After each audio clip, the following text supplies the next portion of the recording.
క్రీస్తునందు ప్రియ దేవుని బిడ్డలందరికీ యేసుక్రీస్తు వారి అతి శ్రేష్టమైన నామములో వందనములు తెలియచేసుకుంటున్నాను. నేటి దిన ధ్యానాంశము యోహాను రాసిన మొదటి పత్రిక 3వ అధ్యాయము 4వ వచనము. పాపము చేయు ప్రతివాడును ఆజ్ఞను అతిక్రమించును, ఆజ్ఞ అతిక్రమమే పాపము. ప్రియులారా, చదవబడినటువంటి లేఖన భాగములను మనము గమనించినట్లయితే పాపమును గూర్చి భక్తుడైన యోహాను మాట్లాడుతూ దేవుడు మన కొరకు ఏర్పరచినటువంటి ధర్మశాస్త్ర విధులను గైకొనక వాటిని విసర్జిస్తూ దేవునికి అవిధేయత చూపటమే పాపము అని సెలవిస్తున్నాడు. అయితే పాపము అంటే దేవుని మార్గానికి బదులుగా మన సొంత మార్గాన్ని కోరుకోవడమే. పరిశుద్ధ గ్రంథము నుండి యోహాను రాసిన మొదటి పత్రిక 5వ అధ్యాయము 17వ వచనము. సకల దుర్నీతియు పాపము అని దేవుని వాక్యము సెలవిస్తుంది. ఆజ్ఞ అతిక్రమమే పాపము కాకుండా నీతి కానిది ఏదైనా మనము మన జీవితాలలో జరిగించిన యెడల అది కూడా పాపమే అని దేవుని వాక్యము సెలవిస్తుంది. ప్రియులారా, దుర్నీతి చెడుతనమునకు దారితీస్తుంది. దేవునికి విరోధముగా చెడు క్రియలను జరిగిస్తూ ఉంటే ఆయన మన క్రియలకు ప్రతిఫలం ఇస్తాడు. దుర్నీతి దేవునికి మనకు మధ్య వివాదాన్ని తెచ్చిపెడుతుంది. దేవునితో సహవాసము కోల్పోయేటట్లు చేస్తుంది. కాబట్టి ప్రియులారా, మనము దుర్నీతిని విడిచిపెట్టువారముగా ఉండాలి.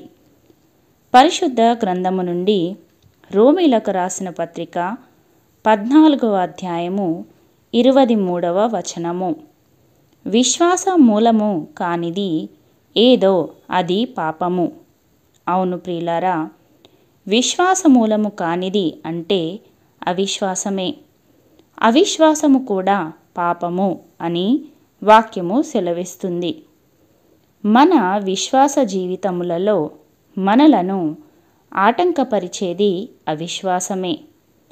అట్టి అవిశ్వాసము వలన ప్రార్థనలోనూ వాక్యములోనూ వెనుకబడిన వారముగా ఉండి పాపములో పడిపోయే వారముగా, విశ్వాసము కోల్పోయే వారముగా ఉంటున్నాము. కాబట్టి ప్రియులారా, విశ్వాస మూలము కానిది ఏదియో కూడా మన జీవితంలో ఉండకూడదు అని వాక్యము సెలవిస్తుంటున్నది. పరిశుద్ధ గ్రంథము నుండి యాకోబు పత్రిక 4వ అధ్యాయము 17వ వచనము. మేలైనది చేయనెరిగియు అలాగూ చేయని వానికి పాపము అని దేవుని వాక్యము సెలవిస్తుంటున్నది. ప్రియులారా, అవును, నిజమే. ఇతరులు అవసరతలో ఉన్నప్పుడు వారి అవసరాన్ని మనము తీర్చగలగాలి. మిక్కిలి అల్పులైన వీరిలో ఒకనికైనను మీరు ఈలాగూ చేయలేదు గనుక నాకును చేయలేదు అని వాక్యము సెలవిస్తుంది. కాబట్టి మనము చేయగలిగినంతలో ఇతరులకు సహాయము చేయువారముగా ఉండాలి. ఇతరులకు మేలు చేయడము వలన మనము పాపుల జాబితాలో చేర్చబడము మరియు దేవుని నుండి దీవెనలు పొందుకొని వారముగా ఉంటాము. ప్రియులారా, ఈ దినాన మనము ఆజ్ఞను అతిక్రమించు వారంగా ఉన్నామా? విశ్వాసములో మనము ఎంతవరకు కొనసాగుతున్నాము? ఇతరులకు మేలు చేయువారముగా ఉన్నామా? నేటి దినాన దేవుని వాక్యము మనలను సంధిస్తుంది. కాబట్టి అట్టి పాపములో మనముంటే మనలను మనము వాక్యపు వెలుగులో సరిచేసుకుందాం. ప్రియులారా, పాపము చాలా భయంకరమైనది. అది మన హృదయములను మలినము చేస్తుంది. దేవుని క్రమము నుండి మనలను దూరము చేస్తుంది. ఎప్పుడైతే మనము దేవుని క్రమము నుండి తొలగిపోతామో సాతాను బంధకాలలో చేరువారముగా ఉంటాము. అపవాది మొదట నుండి పాపము చేయుచున్నాడు గనుక పాపము చేయువాడు అపవాది సంబంధి. ప్రియులారా, ఈ దినాన నీ స్థితి ఏమై ఉన్నది? అపవాది సంబంధిగా నీ ఉంటున్నావా? పాపము చేత తరమబడుతున్నావా? అయితే ఈ దినాన దేవుడు నిన్ను మరలా తన యొద్దకు పిలుచువాడై నీతో మాట్లాడుతుంటున్నాడు.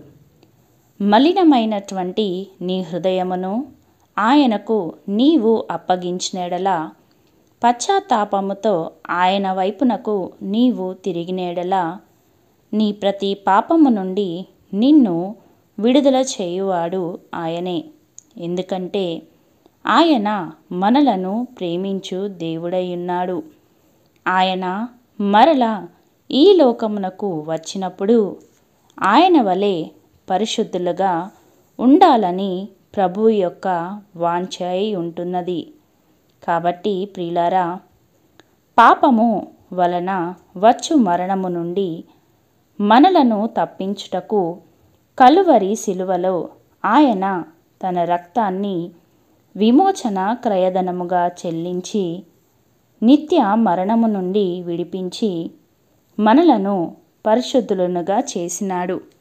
మరి అట్టి పరిశుద్ధతను మనము కాపాడుకుని వారమై ప్రతి పాపము నుండి మనలను మనము దూరపరచుకొని నీతితో విశ్వాసముతో జీవిస్తూ రెండవ రాకడలో ఆయన సమూహములో సహవాసములో అంగీకరించబడుటకు దేవుడు తన కృపను సిద్ధపాటును మనలకందరికీ దయచేయును గాక. ఆమేన్. ప్రార్థించుకుందాము. పరిశుద్ధుడా, ప్రేమామయుడా, మీ పరిశుద్ధమైన నామమునకు వందనములు తండ్రి. మరి ఒక దినమును చూచుటకు మీరు మాకిచ్చినటువంటి గొప్ప ధన్యతను బట్టి మీకు వందనములు నాయనా. దేవా, మాయందు శుద్ధ హృదయమును కలుగచేయండి. మా ప్రతి పాపములను దోషములను మీ రక్తములో కడగండి నాయనా.